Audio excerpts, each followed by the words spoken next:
चुनेंगे तो बीजेपी, बेशक धुने उन्हें बीजेपी, फिर क्यों चुनते हो बीजेपी?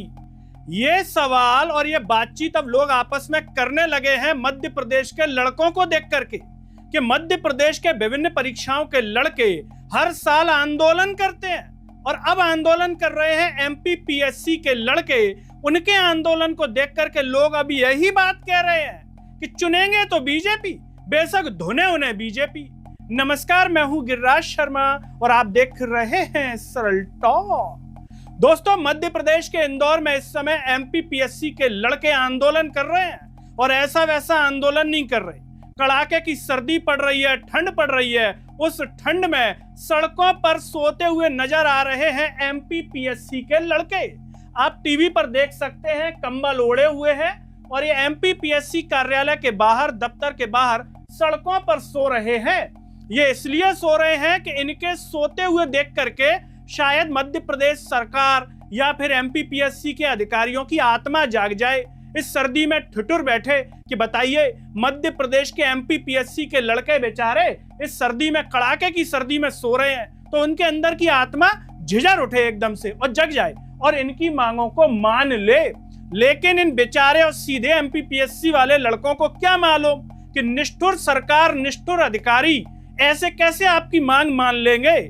और इसके लिए कहीं ना कहीं जिम्मेदार ये लोग भी हैं, या इनके घर वाले भी हैं, या इनके मोहल्ले वाले भी हैं, या इनके शहर वाले भी हैं, या इनके प्रदेश वाले भी हैं, जो उस सरकार को बार बार चुनते हैं जिससे ये संतुष्ट नहीं है।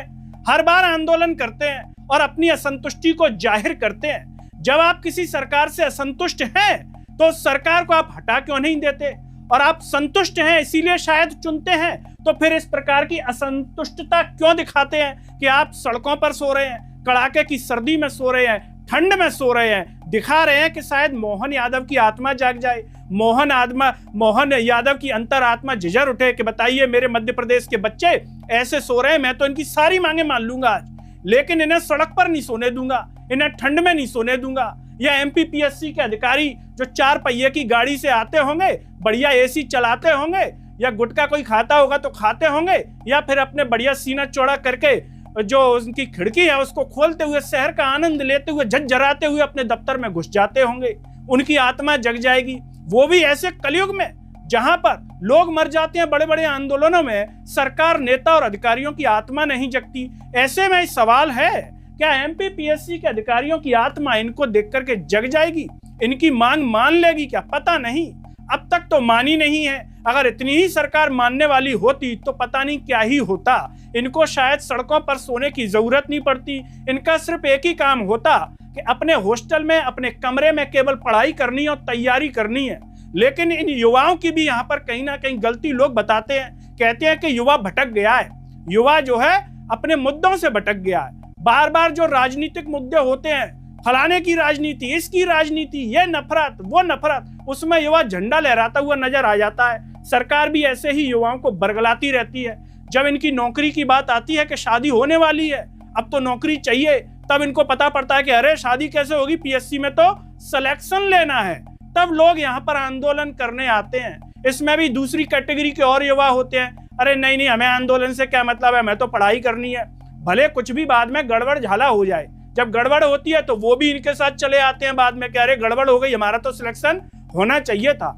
ऐसे उदाहरण मध्य प्रदेश में दोस्तों देखने को मिले हैं। लोग आपस में बातें करते हैं, बताते हैं, लेकिन आप देखिए, कल ही नरेंद्र मोदी जी ने मन की बात की, लेकिन इनका जिक्र नहीं किया मन की बात में। बेचारे ठंड में सो रहे हैं। दैनिक भास्कर ने खबर को छाप दिया, लोगों ने कह दिया होगा कि हमारा मुद्दा उठाओ। वो भी क्या करें, पेपर भरना है तो मुद्दा तो उठाते ही है। उन्होंने भी जगह दी है, अच्छी जगह दी है, और खबर छापी है कि कड़ाके की सर्दी में डटे रहे 100 से ज्यादा अभ्यर्थी।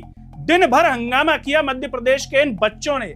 आज 26 जनवरी पर भी इन्होंने संविधान की शपथ ली है। सोशल मीडिया पर ये लोग शेयर कर रहे हैं। अब इनकी मांगे क्या है वो भी जरा दोस्तों आप जान ही लीजिए। जब इतना जान लिया है, ये कह रहे हैं कि स्टेट फॉरेस्ट सर्विस जैसी अहम परीक्षा में मात्र 30 पद दिए गए हैं। जहां मध्य प्रदेश की जनसंख्या करोड़ों में, वहां एमपीपीएससी में मात्र 30 पद। वोट देते हैं ये लाखों करोड़ों में वोट मांगती है मध्य प्रदेश की सरकार, मोहन यादव की सरकार, लाखों में, और 30 पद वहां पर, जहां पर कोचिंग में इतने स्टूडेंट्स भरे होंगे अगर आप भंवरकुआ जाएंगे, और मात्र 30 पद। उनके शिक्षकों को कायदे से यहाँ पर आ जाना चाहिए था और इनके साथ सो जाना चाहिए था, जिससे इन युवाओं का मनोबल बढ़ता कि देखो हमारे गुरुजी भी आ गए, हमारे शिक्षक भी हमारे साथ आ गए, ये केवल फीस नहीं बटोरते बल्कि हमारे लिए न्याय की लड़ाई भी लड़ते हैं। लेकिन उन्हें भी पता है कि अगर न्याय की लड़ाई में इनका साथ दिया तो उनकी कोचिंगों पर ताले लटक जाएंगे और फिर वो बेरोजगार हो जाएंगे और उनको भी पीएससी की तैयारी करनी पड़ जाएगी। अब जो युवा कह रहे हैं कि इसमें जनरल कैटेगरी और ईडब्ल्यूएस का तो एक भी पद नहीं है, बताइए। अब जो कह रहे हैं कि ऐसा इस बार नहीं है, 3 साल से हो रहा है। अब सवाल यह है कि अगर 3 साल से हो रहा है तो आपने एमपी में बीजेपी को क्यों जिताया?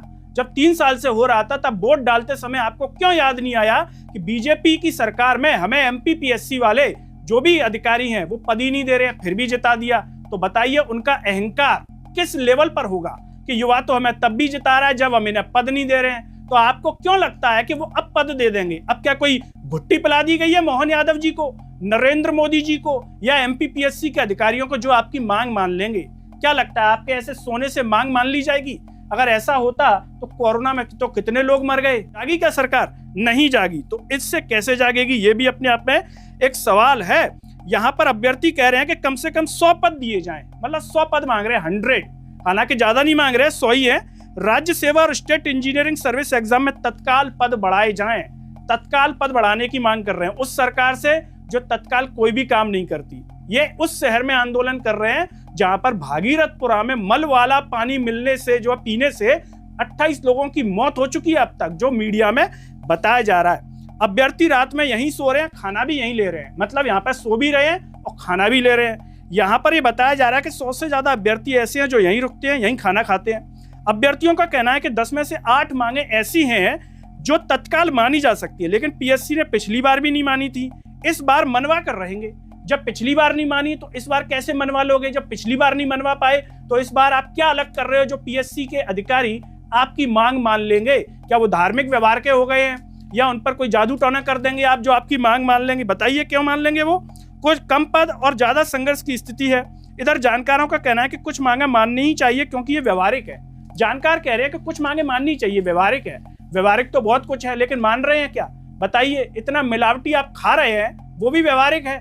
उस मिलावट को दूर कर रही है क्या सरकार? आपके शहर में रोज जहर जा रहा है, कभी दूध के माध्यम से, कभी किसी में माध्यम से, कभी पनीर के माध्यम से। मिलावटी है। क्या कर रहे हैं अधिकारी? सो रहे हैं, माल छापने में लगे हुए हैं, इसीलिए मिलावटी चल रहा है। शिक्षाविद का कहना है कि 87% अभ्यर्थियों की कॉपियां दिखाना, एडीपीओ और फूड एंड सेफ्टी ऑफिसर की वैकेंसी जारी करना जरूरी है। बताइए, कॉपियां दिखाना जरूरी है? जिस देश का प्रधानमंत्री डिग्री नहीं दिखा रहा है वहां पर ये पीएससी वाले कह रहे हैं कॉपियां दिखाना। बताइए कितनी जायज मांग यहाँ पर की जा रही है। साथ ही असिस्टेंट प्रोफेसर भर्ती परीक्षा में नेट और सेट अभ्यर्थियों का पीजी पास आउट होना जरूरी नहीं होना चाहिए। आंदोलन स्तर पर पुलिस से भी तीखी बहस हो गई इनकी। ये तो होता ही है, जब आंदोलन होता है तब पुलिस से भी तीखी बहस हो ही जाती है। बेचारे पुलिस वाले क्या करें? मध्य प्रदेश में तो पुलिस खुद ही पिट रही है, तो उन्हें तो अपने आप को भी बचा करके चलना है और ये सब भी संभालना है इन बच्चों का। लेकिन दोस्तों सवाल यहाँ पर यही है कि सरकार किस चीज से डरती है? केवल अपनी कुर्सी से डरती है। जैसे शासकीय अधिकारी नौकरी से डरते हैं, सरकार किससे डरती है? कुर्सी ना चली जाए, वोट ना दे जनता। लेकिन जरा सोचिए कि जब आप इतने सालों से एक ही सरकार को जिताएंगे रिपीटेशन में, फिर कहेंगे व्यापम घोटाला हुआ, पटवारी घोटाला हुआ, फलाना घोटाला हुआ, ढिमका घोटाला हुआ, भर्ती परीक्षाओं में पद की संख्या कम है, तो भाई साहब वो क्यों देगा पद? जब आप बिना उसके ही सरकार बना रहे हैं, लट खा करके भी सरकार बना रहे हैं, सड़क पर सो करके भी सरकार बना रहे हैं। अपने मम्मी पापा से पूछिए बूथ में जाकर के किसको दिया वोट, चाचा चाची से पूछिए किसको दिया वोट, फूफा और बुआ से पूछिए किसको दिया वोट, पता चल जाएगा किसको दिया। और झूठ भी बोलते हैं कई लोग, इसलिए मंदिर पर कसम भी खलवा लीजिएगा या गंगा जल ले आइएगा। अब इसमें कई लोग तो क्या कहते हैं, आजकल एक और ट्रेंड चल रहा है, वोट तो बीजेपी को देंगे वहां जाके। भाई साहब हम नहीं दे रहे वोट, वो तो क्या ईवीएम से जीत रहे हैं, वो तो फर्जीवाड़े से जीत रहे हैं। ये भी एक नया ट्रेंड है बचने का, लेकिन ऐसा नहीं है। जब जनता वोट देती है तो असर दिखता है। अगर आप चाहते हैं कि आपके पदों का असर दिखे तो ये बात आपको समझ लेनी चाहिए, क्योंकि अब जनता भी समझ रही है कि मध्य प्रदेश के बच्चे ऐसे ही आंदोलन करते हैं। और अब तो हमने देखा है कि सोशल मीडिया पर तमाम पत्रकार भी समझने लगे कि जे इनकी मांगे उठाओ, जो हर साल आंदोलन करते हैं, चुनाव के समय गायब हो जाते हैं, तो उनको भी कहीं ना कहीं ये लगता है कि क्या ही मांग उठाई जाए, क्या ही बोला जाए, फिर से उन्हीं को वोट देंगे और फिर से आंदोलन करेंगे कि हमारी मांगे पूरी करो। क्यों करो पूरी, जब आप जितवा रहे हैं? चुनेंगे उनको, वो धुनेंगे फिर भी चुनेंगे। इस सवाल का जवाब आपको ढूंढ लेना चाहिए। दोस्तों, इस पर आपकी जो भी राय हो कमेंट बॉक्स में जरूर बताइए। इस वीडियो को हर जगह शेयर कीजिए, चैनल को सब्सक्राइब कीजिए, साथ ही साथ सरल टॉक के Facebook, Twitter, Telegram, Instagram page को आप जरूर फॉलो कीजिए। अंत में आप सभी से एक जरूरी अपील है कि अगर आप आर्थिक रूप से सक्षम हैं तो यूट्यूब के ज्वाइन या थैंक्स बटन से या फिर फोन पे के QR कोड से आप हमें जरूर सपोर्ट करें, जिससे हम और बेहतर कार्य कर सकें। नमस्कार।